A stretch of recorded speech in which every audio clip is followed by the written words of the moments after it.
Sup. The opinions and views expressed in this podcast are that of our own and Future Bachelor only, and not affiliated with any outside party or entity.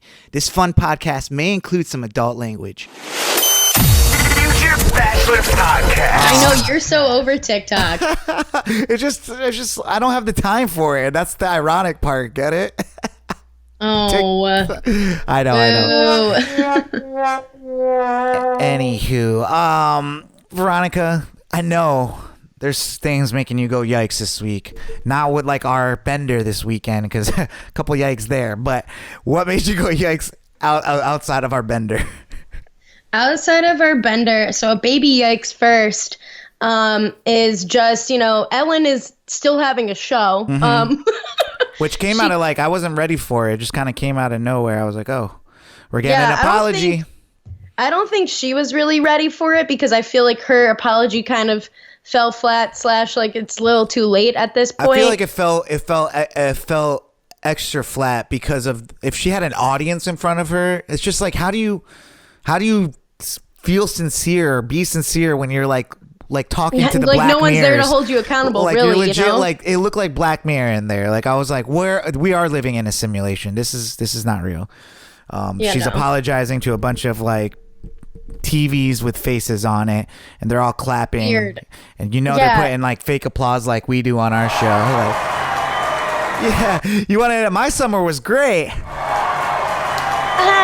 Yeah, like the canned applause is always going to be weird to me, I think. But it definitely just didn't, like, she took responsibility, but she also didn't, she very much so is like, I've become the be kind lady, and like, my life's hard too. And like, we're like, okay, like, sure, Ellen, whatever you say, sis. I mean, I think it's just the world we're seeing through the fake.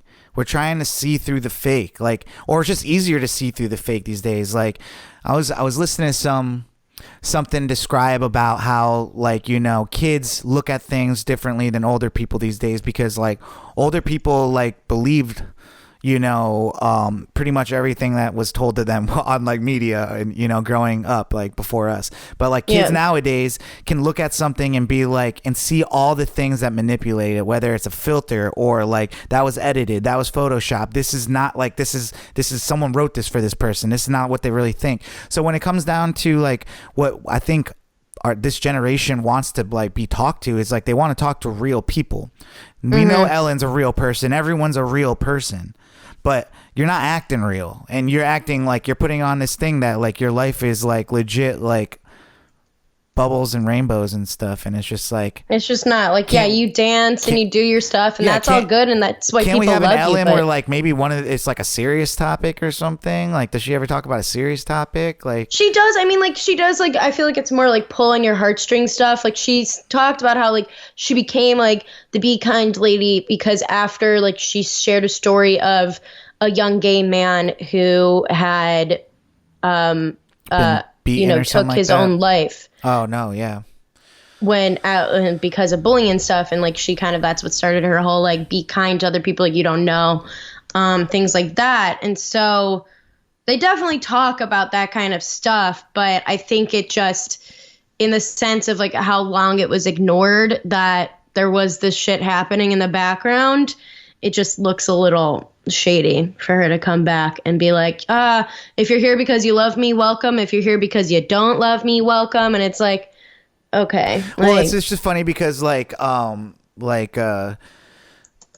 ex, like, she used to be like, yo, I want to work for the Ellen show, and it'd be like, yo, like, I remember like giving her like, I mean, it's not like she can figure it out, but like, this is what we should do, like, to get you to like work on the Ellen show and stuff. And it's like, you would think that, like, I think like the reason why she wanted to work on the Ellen show, because she figured that would be like a great work environment, like, right? You would think, you would think like working at the Ellen show would be like a dream job, and it really, I mean, ironically, it turned out to be the complete opposite, because there's like bad jobs, but like for this to be like such a big deal, it seemed like it was just super toxic or something. Like people can't even, if someone like dies, like they can't even take a day off. Like, what? Like, crazy. That's how like much one person's job was to this operation. So yikes, for sure. I don't know. I think I think, I don't know though. I think people are still gonna look at Ellen. I think she's just gonna be like one of those people though that is gonna be, kind of like a target now. You know, they're just waiting to crush Ellen. So as long as she wants to be in that position, you know, I think she'll be in that position. As I think eventually she'll be like, I'm out, I'm done, you know, and then maybe start a podcast where she can just talk about whatever the fuck she wants, like, you know. Yeah, true. So, Future Bachelor Podcast.